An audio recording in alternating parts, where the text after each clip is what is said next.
آج ایران کا ایک اور کرنل جو تھا پاسداران انقلاب کا وہ بھی ہلاک ہو گیا،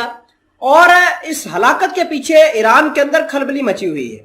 ایران بار بار اسرائیل کے اوپر الزام لگا رہا ہے، لیکن ایران کے اندر سے کچھ سوالات بھی اٹھے ہیں ان کی ہلاکت کو لے کر، اور ان کی ہلاکت کو لے کر ایک دفعہ ملک کے اندر کوحرام بھی مچا ہے، جہاں ایک طرف ایران اسرائیل کے اوپر سٹرائک کرنے کے لیے اپنے جنگی ریہرسل کر رہا ہے، ریڈ سی کے اندر سٹرائک کر سکتا ہے وہ اسرائیل کے خلاف۔ اس کے علاوہ پچھلے دنوں محمد بغیری جو کہ ایران کے پاسداران انقلاب کے جنرل تھے، انہوں نے ایک انڈر گراؤنڈ فیکٹری جو تھی ڈرون کی اس کا وزٹ کیا، تو یہ ثابت کر رہا تھا کہ ایران کسی وقت بھی اسرائیل کے اوپر اٹیک کر سکتا ہے۔ خیر، میں اس خبر کو بڑی ڈیٹیل کے ساتھ آپ کو بتاتا ہوں کہ ایران کے اندر آخر پاسداران انقلاب کو ہلاک کون کر رہا ہے۔ چھوٹی سی گزارش ہے کہ آپ ہماری اس رپورٹ کو آخر تک دیکھیے، ہمارے چینل حسنا ٹی وی کو سبسکرائب کر کے پاس موجود گھنٹی کے نشان کو دبا لیں تاکہ لیٹسٹ نیوز آپ تک بر وقت پہنچتی رہے۔ خبر دیکھیے جس کے اندر لکھا ہے کہ second top IRGC officer dies within days, report claims he was killed as suspected spy. اب آپ کو یہ بتا دیں کہ اس شخص کا نام تھا علی اسماعیل زادہ، جو کہ ایران کی 840 قدس فورس کا کمانڈر تھا، جو پچھلے دنوں یعنی 22 جولائی کو جو IRGC کا کمانڈر کرنل حسن رضا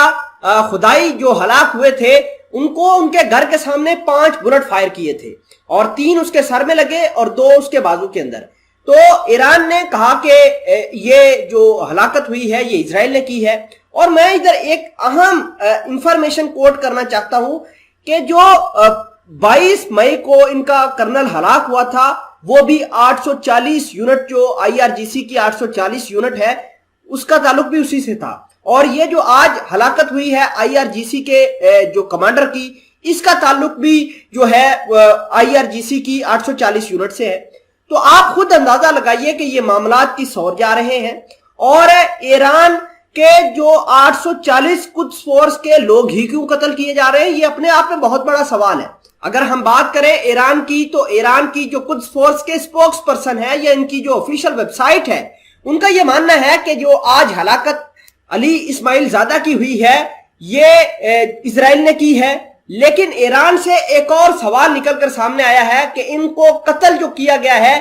یہ جاسوسی کے الزام میں کیا گیا ہے۔ ایران کے کچھ حلقوں کا یہ ماننا ہے کہ یہ جو شخص جو آج قتل ہوا ہے یہ فارنرز کے لیے، یعنی امریکہ، اسرائیل اور ایران کے مخالف ملکوں کے لیے ایران کی جاسوسی کیا کرتا تھا، اس وجہ سے اس کی ہلاکت ہوئی ہے، اور اس کو چھت سے نیچے گرایا گیا ہے۔ نہ اس کے اوپر کوئی بلٹ فائر کی گئی ہے اور نہ ہی کوئی اور چیز۔ یہ کسی اسرائیل نے الزام نہیں لگایا، نہ ہی امریکہ نے الزام لگایا ہے، بلکہ ایران خود 2 حصوں میں تقسیم ہے۔ ایک حلقہ یہ کہہ رہا ہے کہ اس کو ہلاک کیا گیا ہے اور اسرائیل اور امریکہ اس کی ہلاکت کے ذمہ دار ہیں۔ ایک حلقہ یہ ایران کا کہہ رہا ہے کہ یہ چونکہ جاسوسی کے اندر انوالو تھا، اس وجہ سے اس کی اسیسینیشن ہوئی ہے اور اس کو گھر کی چھت سے نیچے گرایا گیا ہے۔ تو یہ 2 چیزیں نکل کر سامنے آئی ہیں۔ ان کا گھر جو ہے ایران کا ایک علاقہ ہے خرج، وہ ایران سے تقریباً 35 سے 37 کلومیٹر تہران سے دور واقع ہے، وہاں ان کی ہلاکت ہوئی ہے۔ ناظرین اکرامی، اگر ہم بات کریں اسرائیل کی، تو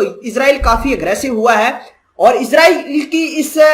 تمام تر کہانی میں انوالومنٹ کو آپ ڈینائی نہیں کر سکتے، کیونکہ اسرائیل وہ ملک ہے جو ایران کے ٹاپ ملٹری کمانڈر سے لے کر ایک عام چھوٹے عام شہری تک ہر ایک کے اوپر نظر رکھتا ہے، اور جب موقع ملتا ہے ان کو ہلاک کر دیتا ہے۔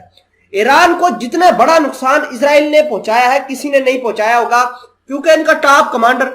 قاسم سلیمانی ہلاک، محسن فخری زادہ ہلاک، ان کے نیوکلیر پاور پلانٹس کے اوپر اٹیکس، سائبر اٹیکس،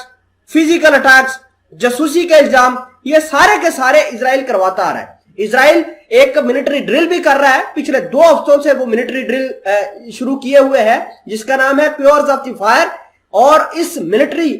ڈرل کے نتیجے میں یہ کوشش کر رہا ہے کہ ایران کے ڈمی ٹارگٹس کو وہ ہٹ کریں، یعنی ایک ڈمی ٹارگٹ ہو اس کو یہ ہٹ کرے اور اپنی کیپیسٹی کو پرکھے۔ اس حوالے سے وہ ایران کے اوپر پلاننگ کر رہا ہے کہ کس طریقے سے سٹرائک کرنی ہے۔